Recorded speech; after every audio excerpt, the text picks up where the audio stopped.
Hey everyone, it's Stephanie here, and today I have a card to share that features a fun die cut inlay technique as well as a multicolor embossing on one of the snowflakes on the card.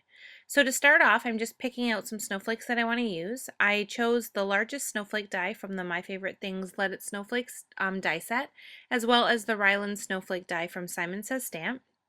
And I'm just going to go ahead and kind of figure out exactly how I want to position the snowflakes on the card front. I've cut out a rectangle stitched panel out of white cardstock, and now I'm just using a T-square ruler to draw a faint line so that when I die cut the two smaller size snowflakes, I have them perfectly lined up on the card front.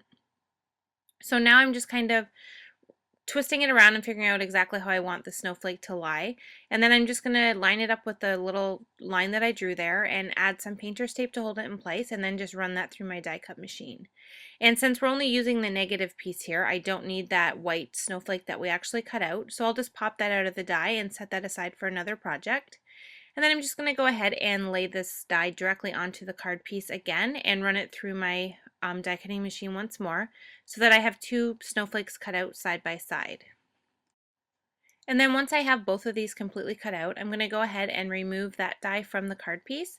And then I have these two perfectly lined up snowflakes that I'm going to inlay with some snowflakes that I'm going to cut out with the same die but using silver foil paper. So you can see there now I have one of them cut out. And this is going to fit perfectly inside of that space.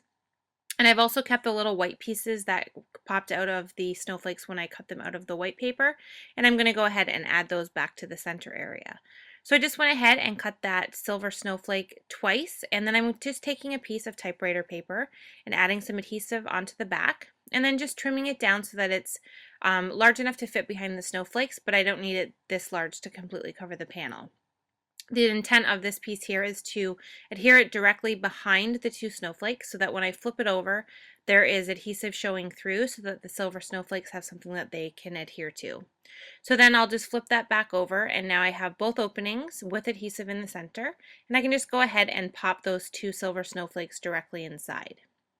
And then, like I said, once I add the two silver pieces in, I can go ahead and add the center pieces, and this just allows me to have a full piece with all at the same level with no parts sticking up, which is the look I was going for. So you can see there what a great look you get with that foil paper, and it looks like it's all one sheet of paper. So I just really love that look. Now before I go on and do the other snowflake, I'm going to go ahead and stamp on my sentiment, and I wanted to have a cool birthday. So I decided to do a little bit of stamp surgery on a few of the sentiment sets that come in the stamp set, which is the Cool Day stamp set from My Favorite Things. So I just took my scissors and went ahead and cut two of the sentiments apart. And then I'll just kind of combine those together to create the sentiment I want. And if I decide that I want to use them down the road as they were intended, I can just go ahead and reposition them back on my acrylic block so that I can use them. So no worries at all from cutting them out. So you can see there I went ahead and stamped on my card front. I used VersaFine Onyx Black ink, it's my favorite for stamping, and just went ahead and stamped that sentiment. So now we're going to move on and create the focal snowflake on the card, and it's just cut out of white cardstock once again. And I'm going to be using the Wow Vintage Peacock as well as the Silver Platinum Metallic embossing powders, and I'm going to be using both of the colors on the snowflake to kind of get a multicolor look.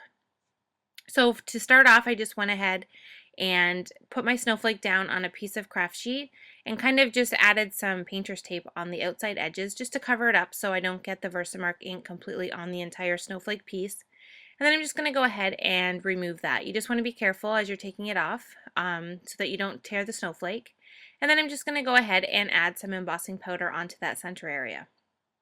So I just put a piece of scratch paper underneath to collect the embossing powder, and I'm just going to go ahead and sprinkle this on. Now the majority of the powder will stick only to the center area where the Versamark ink is, and I will get a little bit of stray powder on the ends of the snowflake pieces just because having the tape on there makes it a little bit sticky, but that's fine because we're going to mix the colors all over the snowflake anyway. So now once I have that center area embossed, I just went ahead with my Versamark and completely went around the outside area of the snowflake. And I'm just going to do the same step as before and completely coat this in embossing powder. The difference this time is I'm going to use the Silver Platinum and Sparkling embossing powder versus the greenish peacock color one. And this is just going to give a fun variation in color on that snowflake and just kind of make it have multicolors, which just to me makes it look that much more sparkly and festive. And then once I have that completely covered in the silver embossing powder, I'm going to go ahead with my finger and kind of brush off some of the from the center area that kind of stuck to the turquoise color. And then just use my heat gun and go ahead and completely heat emboss this once again. And then you're left with this great snowflake with nice silver edges as well as the turquoise center. Now I decided that I wanted more turquoise than I ended up with, so I decided to add more embossing powder to the outside edges of the snowflake and a tiny bit to the center area where some of the embossing powder didn't stay down on the paper. And then I'm going to go ahead and add more of the turquoise color onto this. This is completely optional. You don't need to do this. I just wanted more color with that turquoise than I ended up with once I finished doing all the embossing. So I'm just kind of moving this around and adding the embossing powder to the ends, and then I'm going to go ahead and finish heat setting that. So, and then once I'm done here, you can see all of the great turquoise color mixed in with the silver. And it just takes that die cut piece and just kind of kicks it up a notch with some beautiful shimmery color and sparkle and just the unexpected look of multicolors on it. So now that I have it all embossed, I'm just kind of playing around and moving it around, figuring out how I want to position it on the card front. And then I can go ahead and adhere it down. So I have my matte multi-medium from Ranger. This is a really great adhesive for stuff like this that has a lot of components to it because we're going to be adding a button and stuff, because it really sticks and holds down the parts once it's dry, and it dries matte, so if anything oozes out from the sides, you're not going to see it once it's dry. So I just put a bit down first and then added the snowflake and then added more of the matte medium on top of the snowflake and then went ahead and put my button on top. And then I just have a piece of silver stretchy cord tied through that button just for a little bit more of added detail. So I'm just going to trim that down so it's a little bit smaller so it fits on the card front there. And then once I have that done and it's completely dry and I know that the button isn't going to go anywhere, then I'm okay to go ahead and kind of lift up the edges of the snowflakes in the center. That's why I kind of like that there's only adhesive in the center area, because it allows you to kind of lift those edges of all the snowflake pieces and just gives it a lot of fun dimension. And then once that's all finished, we can go ahead and finish the card. So to do that, I just added the panel onto a piece of steel gray cardstock to match the button, and then added some clear sequins and some silver stickles all over the card front just to kind of mimic snow around that actual snow piece. And that completes the card for today. Just a fun way to incorporate some die cut inlay along with some fun multicolor embossing. Thanks so much for watching, and I'll see you next time.